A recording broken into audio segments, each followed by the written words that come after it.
Hi, I'm Jennifer Carter, and thank you for joining me on a podcast for parents, teachers, and administrators.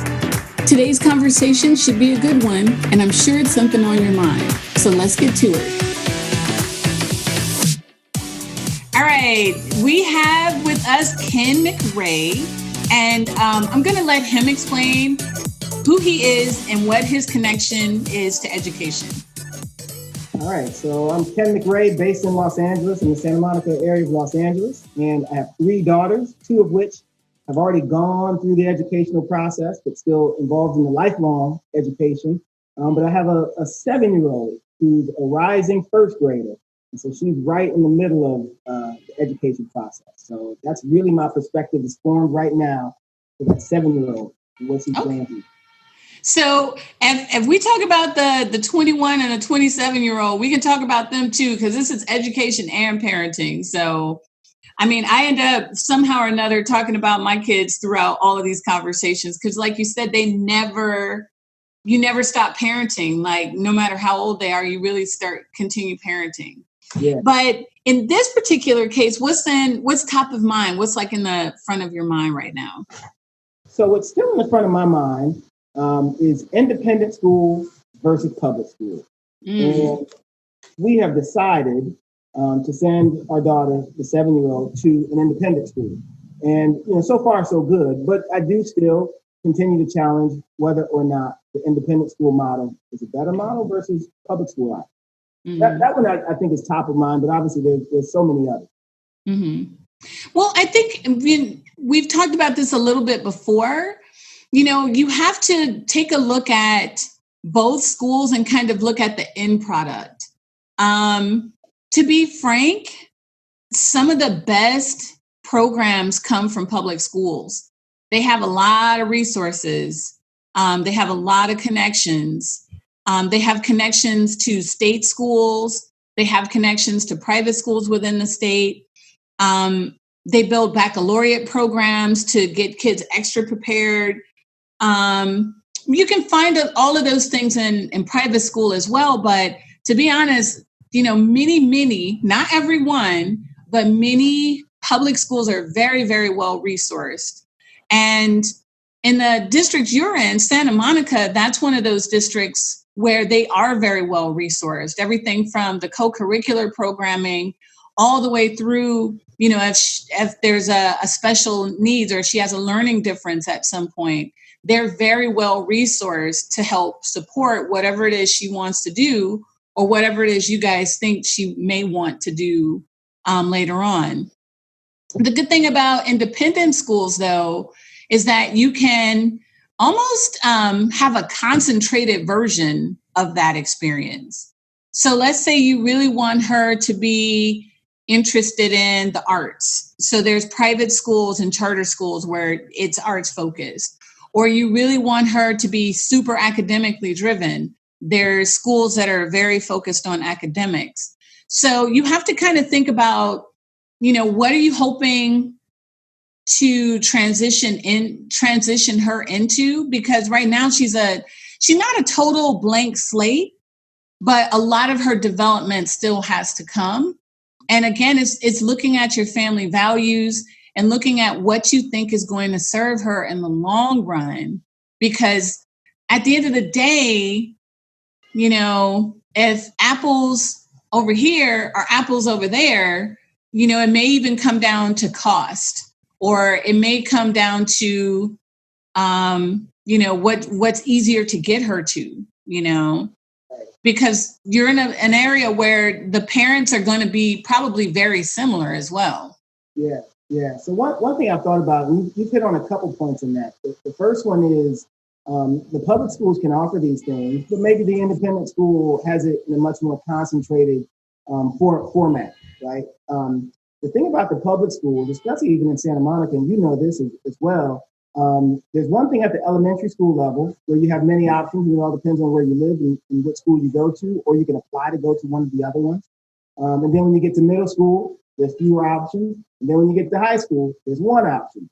So it's what you get throughout that whole process that can vary. And that was what was more I guess, concerning about the public schools at the outset. Whereas the independent school, at least I went in thinking that it's going to be a consistent, more concentrated kind of experience from beginning to end. But I guess from what I'm starting to understand, especially hearing parents at the middle school of my school and at the high school of my school, there's other things to focus on or be concerned about as kids get older. With that said, we signed up for the independent school thinking that you get that one consistent experience throughout from K through 12, whereas in the public school, you may not. You may get it K through 5 or K through 6, but who knows what happens after. Well, I mean, I think that, I actually have taught in private school and public school. I've taught at a charter school. I've taught internationally. And it really just comes down to your preference because, believe it or not, depending on what she's interested in, you can have a private school experience, a very concentrated arts track from elementary, middle, and high school. And she'll primarily do dance or she'll primarily do music all the way through in a public school. Same thing at a private school. But it really is just, it comes down to what your family values. There are some services that are offered in a private school that you don't necessarily get in the same way. I think sometimes in a private school, parents have a little more of a voice. And partially, I mean, if I'm being totally frank, the public school has kind of a default population, whereas a private school, that's all totally choice-based. So they may be a little more attentive to things that your particular family needs. And because of the size of the school, they may have the nimbleness to be able to change the experience because it is smaller. When you have a bigger high school or you have a bigger school or a public school, they may not be able to offer that same, I don't want to say concierge because that sounds condescending and snotty, but, they maybe can be more responsive. When you have 3,000 kids in a high school, even the best school sometimes is difficult to, change the experience of a child versus at a private school where there's only 200 kids in the class. They can be more flexible with things. Yeah. Well, and I can tell you, I've approached it to where we did make the decision to go independent, but I reserve the right to kind of review that on an ongoing basis. So it's not like just because I signed up for kindergarten that we have to be there through 12. That could change in year 3 and year 6. And so I just constantly evaluate it. And of course, I evaluate every time I have to pay for it. Well, I actually like that a lot because, your child is also going to change. And the older she gets and the more into her identity she transitions, she may not be a good candidate for where you pick at the beginning. Now, the other side of that is you don't want to change her too much just because she doesn't like this or that. She also has to learn some resilience and then also learn some skills and adaptation to her environment. So it kind of cuts both ways, but being open to being responsive, that's like never a bad thing, but it's being responsive. How, are you going to, oh, you had a bad teacher, let's go. Or, oh, you don't have a friend in this class, let's go. It has to be a thoughtful and whole consideration decision about where to put her in at what moment and when to change her. Yeah, that's helpful. Got a question for you, somewhat adjacent to that concept of independent school. So the independent school we've selected is a progressive school, I guess is what they're called. But so many schools have evolved to being progressive in one way or another. So that's not necessarily a unique trait right now. But as part of being progressive, I think their model is kids learn at their own pace and you meet the kid where they are. And that really, for me, sounded really attractive. But as you and I know, it's not the way we grew up. And certainly not the way we may have grown up in certain religious schools, where it's like, you're going to do things a specific way and there's no questions asked about it, right? If the priest tells you to write your name in cursive, that's not optional. You're writing your name in cursive. Exactly. So with that, the progressive model goes at a certain pace that I thought I was comfortable with. And overall, theoretically, I am. However, I saw that my daughter wasn't reading at the point at which I thought she should be reading. And that when I realized that, it concerned me, kind of, freaked me out, to be honest. So with that, I kind of added Kumon, and I want to get your thoughts on Kumon. But in general, kind of taking the pace of a kid as they come. I want to get your thoughts on that, and including something as specific as reading and when they should be reading, at what level should they be reading, and at a certain point. And then also adding on other resources like a Kumon or others that you may be. Well, let me ask you, does she like reading? She's beginning to like reading, yes. She loves being read to. We read at night, and so she loves being read to at night. Is she pretty independent? Yes, she is. Does she like to explore stuff? Yes. Yeah. So I really believe in cultivating intrinsic motivation in kids, because there's enough. And in fact, once we publish this, I'll have a link. There's a really interesting it's like a 10-minute short animated documentary that talks about intrinsic and extrinsic motivation. Mm-hmm. If she is motivated to learn and she's curious about things, she goes and explores her on her own. Even if she pulls the books down and makes up the story, even if she's not totally reading it by herself, then you know that she's interested in it. And when that point of her learning to read, when it transitions, if she's already interested in books, she'll be able to read them independently. And more importantly, at some point or another, she may just get tired of people reading to her and say, I want to know what it says myself. You dangle books in front of her and it's like, oh my God, this is a really good book, but you can't read it. We'll get to it eventually. She may just press the issue and say, teach me how to read it, right? So there's that piece.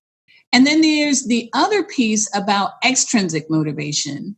When you do things like we talked about the precinct, and the handwriting. When we were kids, you got rapped on the knuckles with a ruler, and that was very motivating to not have that happen, And so people really are most motivated when they want to do something.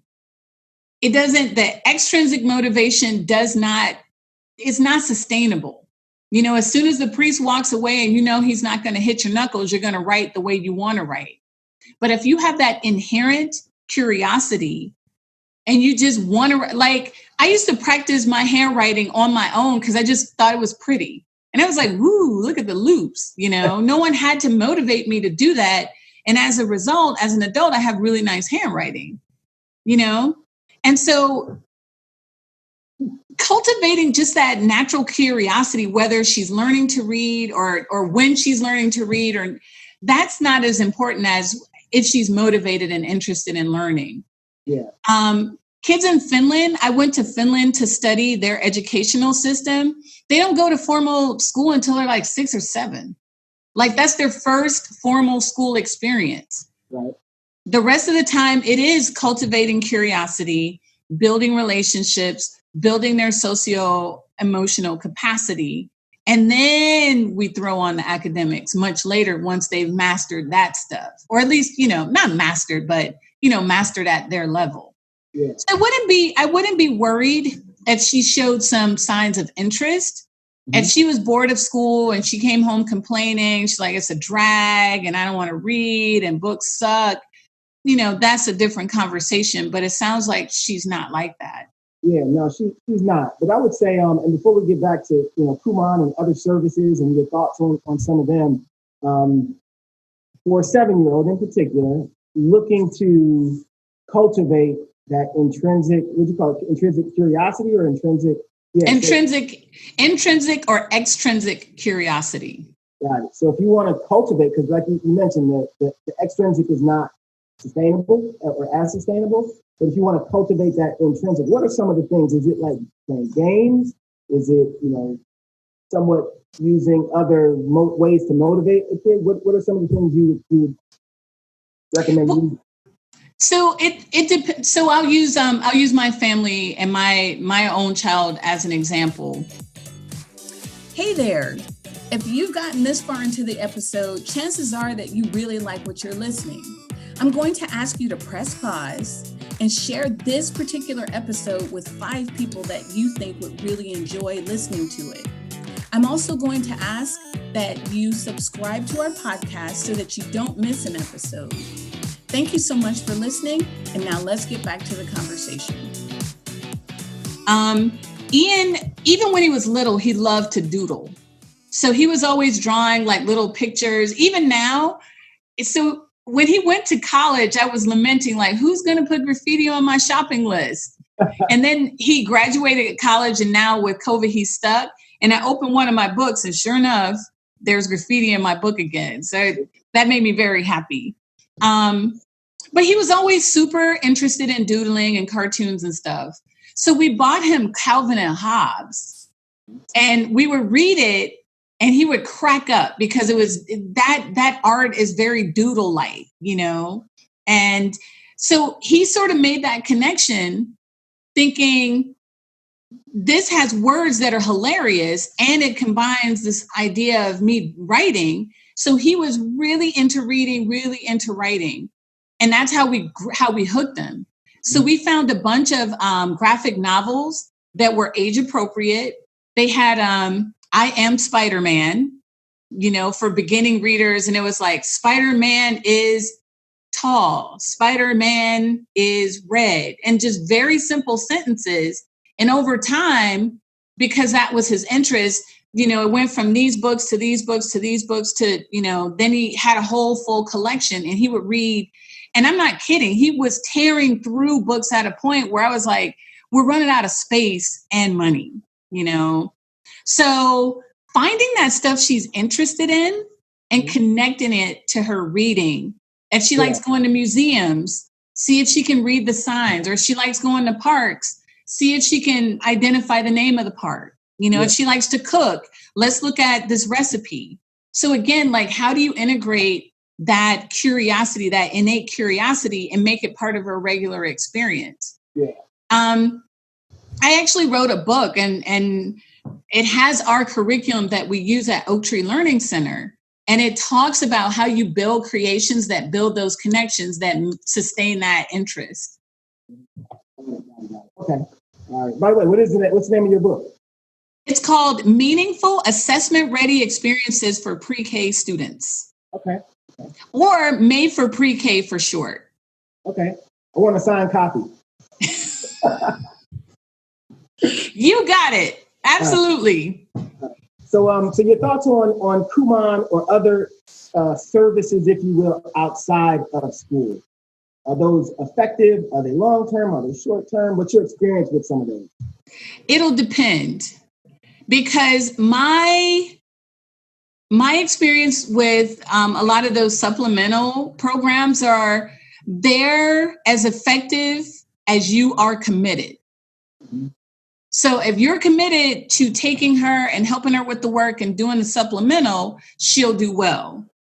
If you get to the point where you're like, this is kind of a drag, do we have to go again this Saturday? That first off, she's going to be like, yeah, right. I don't really want to do this. It's already at school, Yeah. So I really think that if you're going to be successful in one of those programs, you have to really fully invest in that mentality of like the drills, the reading, the commitment, the, making sure you make the schedule. You have to be committed as well. Yeah.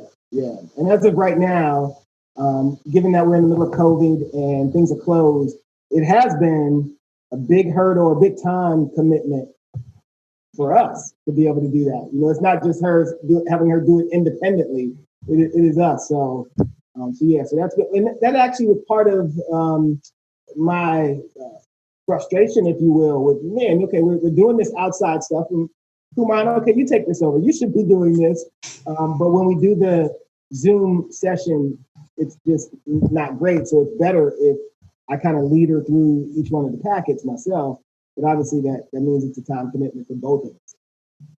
I mean, I think also, in defense of her school, a progressive approach to teaching in a Zoom situation, I can see where that may be a little bit of a challenge because it is so student-led and it is a lot of teaching in the moment, or it is a lot of contextual teaching.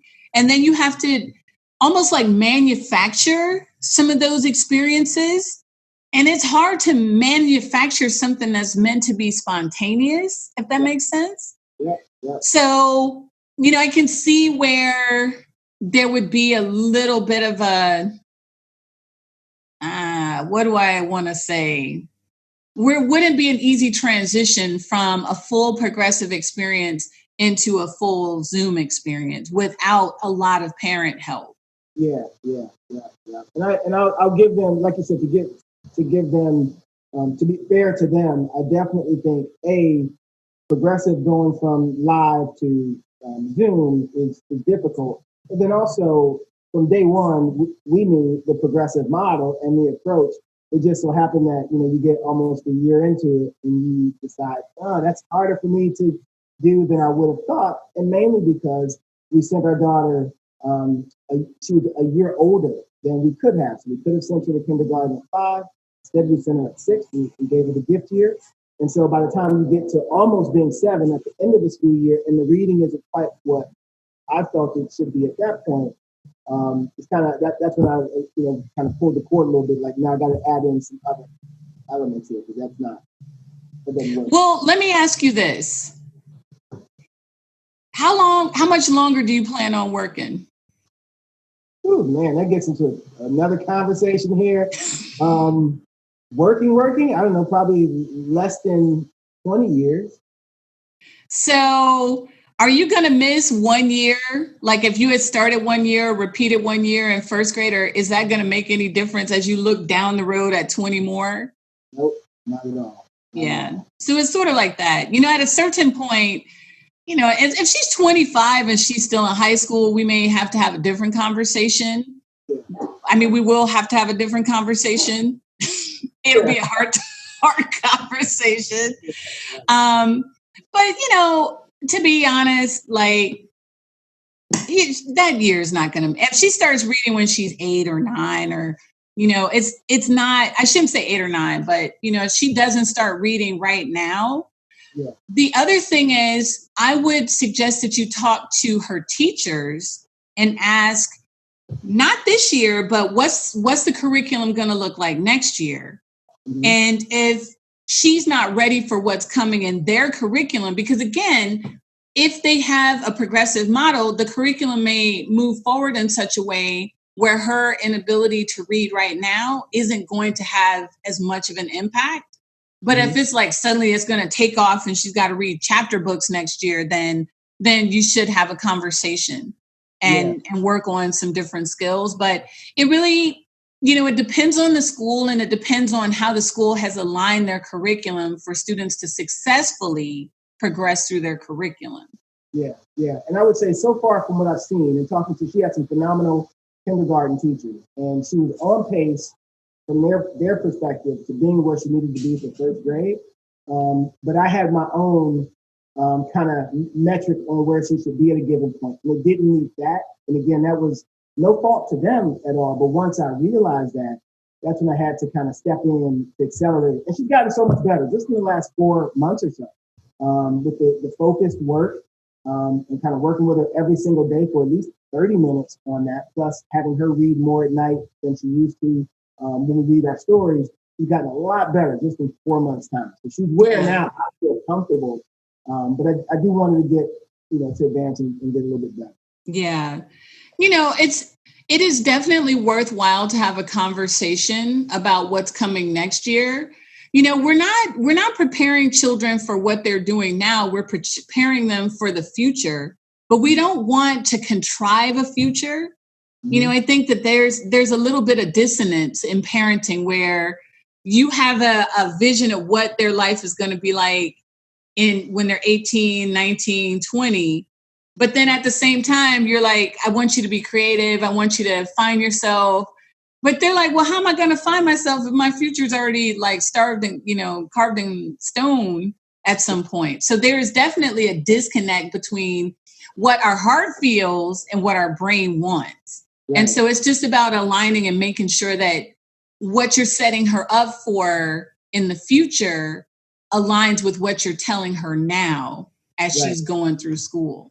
Yeah. That's great perspective. That is. And when I say telling, I don't mean just telling. I mean, like, if you're signing her up for 1 billion, activities and they're all academic, but you're like, oh, well, you're really artsy. Academics aren't that important. Let's go to Kumon. It has to, all of it, your speech, your activities, like everything has to match up. Yeah, you're right. And you mentioned something that having a 27-year-old, so obviously been doing this for 27 years, and then already having a 7-year-old at the youngest end of the spectrum, it's interesting to think about the amount of time that they'll be in school, that they'll have their post-school life, and then just live, much longer. I guess I heard a stat that kids born today will have a 50-50 chance, or 50% of them will live to be 100, right? That's pretty old compared to when we were born, right? I think the average life expectancy when we were born was probably early 70s, like 70. Yeah. I mean, I think I'll feel some type of way if I live to be 100. I don't know. I think the way these kids are going to live, 100 to them is probably going to feel like, 85 to us. That's true. So they're living longer. They're doing things later in life. They're getting married later. They're buying homes later. They're having children later. So I guess it stands to reason that a lot of even some of the markers that we might have for their educational development don't have to happen in the same time frame. Yeah. And that's, I think what you're saying is a really good example to parents, being reflective and putting it in perspective, because you can drive yourself crazy thinking about this, if you don't have that perspective of what is their life going to be like, not what is my life now, and I want to superimpose it on them. What is their America going to look like? What is their adulthood going to look like? Having that ability to reflect and take yourself, your self out of it is really healthy, and I think, she's going to have a much better experience because you are reflective like that. Yeah. Well, I love this conversation. I love the perspective you bring. And if nothing else, like, just pat yourself on the back for being reflective and really thoughtful about the decisions you're making and the conversations you're having with your girls and the decisions you're making for your girls, because, it's rational, it's sane, it's rooted in logic and reason. And that is 100% helpful for them. Yeah, well, I appreciate the dialogue with you. You've always been a source of good advice going back many more years than we'll admit on this video right now. So that's our conversation for today. I hope you found some information that was interesting or a perspective that you hadn't thought of. If you like what you heard, or even if you have some feedback, put a comment in our comment section. Be sure to like our page and make sure that you subscribe so that you can hear when the next video comes out. Thanks so much again for joining us.